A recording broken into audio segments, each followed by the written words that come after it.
साली आधी घरवाली। सिमरन की छोटी बहन विभा माँ के होते हुए भी सिमरन के ही पीछे लगी रहती थी। सिमरन आ गई हो तो इसे खाना खिला दो। बोल रही है तुम जब तक नहीं खाओगी ये भी नहीं खाएगी। क्या है विभा, तुम खा लिया करो ना, मुझे ऑफिस से आने में देर हो जाती है। और कोई छोटी बच्ची तो हो नहीं तुम जो खाना भी नहीं खाती हो कि दीदी आएगी तो ही खाऊंगी। हाँ हाँ, छोटी बच्ची ही समझ लो। और एक बात, जब आपको पता है कि मैं आपके बिना नहीं खाती हूँ तो रोज रोज क्यों बोलती हो? क्या है, दोनों बहनें कम माँ बेटी ज्यादा लगती हो। अरे दीदी की शादी हो जाएगी तब क्या करेगी बोल? जब होगी तब की तब देखेंगे। मैं तो दीदी के साथ ही रहूंगी हमेशा। दोनों की शादी ऐसे घर में कर देंगे जहाँ दो भाई हो। खैर, मामला आया गया हो जाता है। एक दिन सिमरन के पापा जब घर आते हैं। तुम लोगों के लिए अच्छी खबर है।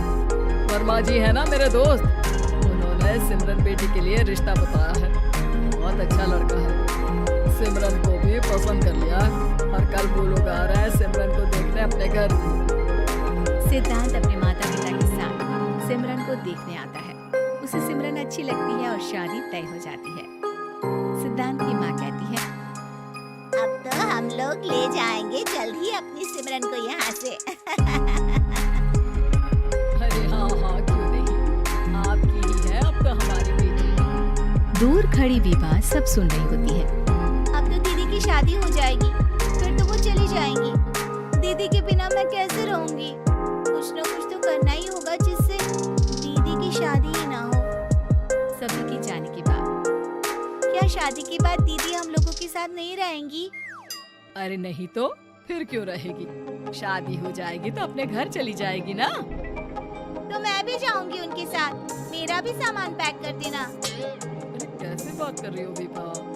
दीदी के ससुराल छोटी बहन नहीं जाती। हाँ, कभी कभी जाकर मिलाना और रोज फोन पर भी बात कर लेना, ठीक है? नहीं पापा, आप तो जानते हैं मैं दीदी के बिना खाना भी नहीं खाती, ना ही मुझे उनके बिना नींद आती है। सिमरन बहन की बात सुनकर इमोशनल हो जाती है। अगले दिन से विभा खाना खाना छोड़ देती है। लोगों के लाख समझाने के बाद भी विभा ना खाती है ना ही सोती है। अंत में हार मानकर सिमरन सिद्धांत से मिलती है। सिद्धांत, मेरे मम्मी पापा ने बचपन से ही विभा और मुझे साथ रखा है। वो मुझसे बहुत जुड़ी है। मुझे उसकी टेंशन रहेगी शादी के बाद, क्योंकि वो मेरे बिना नहीं रह सकती है। अरे ये तो छोटी सी बात है, वो हम लोगों के साथ हमारे घर में रह सकती है। जब उसकी अकल आ जाएगी या वो समझ जाएगी कि तुम्हारा घर वो नहीं बल्कि ये है, तो हम उसे घर छोड़ाएंगे, ठीक है? सिमरन खुश हो जाती है क्योंकि वो यही चाहती थी। वो माँ पिता से बात कर लेती है। अरे कैसी बात कर रही हो सिमरन? भला बेटी के ससुराल में हम छोटी बहन को कैसे भेज दें? जमाना क्या कहेगा? अरे तू पागल हो गया है? मना कर दे, इस शादी में इन लोगों का तो ये चलता ही रहेगा।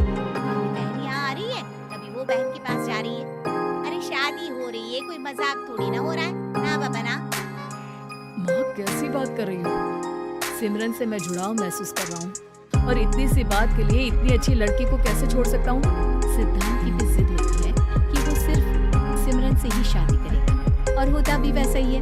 सिद्धांत और सिमरन की शादी हो जाती है और दहेज में आ जाती है विभा। शादी के बाद बुआ सास कहती है,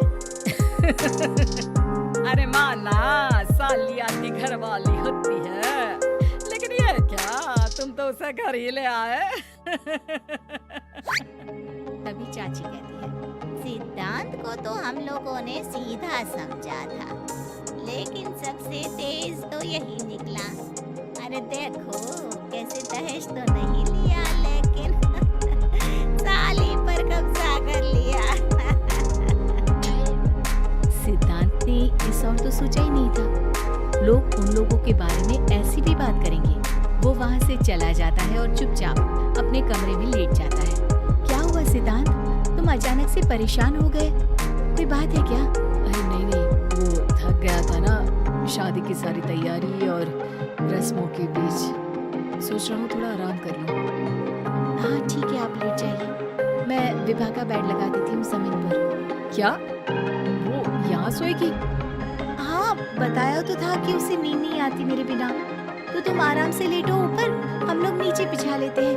अरे नहीं नहीं, तुम दोनों आराम से लेटो ऊपर, मैं माँ पापा के रूम में जा रहा हूँ। सिद्धांत वहाँ से दूसरे कमरे में चला जाता है जहाँ सिद्धांत के पिता उसे कहते हैं, क्या बात है बेटा, तू उस कमरे में क्यों नहीं सो रहा? बहू से लड़ाई हो गई है क्या शादी के पहले दिन ही? अब नहीं पापा, वो दोनों बहनों को बात करनी थी और मुझे नींद आ रही है तो मैं यहाँ सोने चला आया। अगले दिन सिद्धांत तैयार होकर ऑफिस जाता है। ऑफिस में लंच के वक्त दोस्त कहता है, क्या बात है सिद्धांत, इतना सारा खाना एक ही दिन में? हाँ यार, वो सिमरन को खाना बनाने का शौक है तो उसी ने बनाया है। यार हम लोगों की तो सिर्फ एक ही बीवी है, इसकी तो दो है ना। कैसी बात कर रहा है तू? तू तो भाग्यशाली है जो बीवी के साथ साथ साली भी आ गई। अरे साली लोगों की तो आधी घरवाली होती है, तुझे तो पूरी की पूरी मिल गई है। सिद्धांत का पारा अब 7वें आसमान में पहुंच जाता है। वो खड़ा होकर उस लड़के से लड़ने लगता है। हाँ, मेरी शादी में मेरी बीवी के साथ मेरी साली भी आई है, ये सच है, लेकिन सिर्फ कुछ समय के लिए, क्योंकि उसने सिमरन को बचपन से ही माँ की तरह देखा और यूं अचानक वो सिमरन से अलग नहीं रह सकती थी। इसलिए सोचो, अगर मेरी बीवी उसके लिए माँ का स्थान रखती है तो मेरा दर्जा क्या हुआ? तभी वहाँ बॉस आ जाता है। माफ करना सिद्धांत, यहाँ इस मेंटल लेवल के लोग हैं, जरूरी नहीं साली सिर्फ आधी घरवाली ही हो, कभी वो छोटी बहन तो कभी बेटी भी होती है। वेल डन सिद्धांत। सिद्धांत को अब ऑफिस में कोई कुछ नहीं कहता, लेकिन आस पड़ोस का वो तो वही हाल रहता है। सिद्धांत ऑफिस से घर की ओर आ रहा होता है कि रास्ते में उसे अपनी कॉलोनी का दोस्त मिल जाता है। क्या बात है, चेहरे की चमक बता रही है, शादी से बड़ा खुश है तू। क्यों? हाँ यार, अच्छी लड़की और अच्छा परिवार मिलना कहाँ होता है जल्दी आजकल। यार हमें भी दिला देना ऐसा परिवार जहाँ एक के साथ एक फ्री की स्कीम चल रही हो। सिद्धांत को फिर गुस्सा आ जाता है। वो दोस्त को मारने के लिए हाथ उठाता ही है कि वहाँ विभा आ जाए। अरे जीजू रहने दीजिए ना, ये लोग नहीं समझेंगे कि इंसानियत क्या होती है। ये सच है कि दीदी से कैसे दूर रहना ये मुझे पता नहीं था। आपने मुझे दीदी के पास रहने का मौका देकर ये समझने का मौका दिया कि लड़की का असली घर उसका ससुराल होता है। मैं समझ चुकी हूँ, मैं जा रही हूँ जीजू, लेकिन मैं खुश हूँ कि आपने मुझे अपनी छोटी बहन समझा। सभी उन लोगों को देखकर ताली बजाने लगते हैं। विभा अपने घर चली जाती है और सिद्धांत खुशी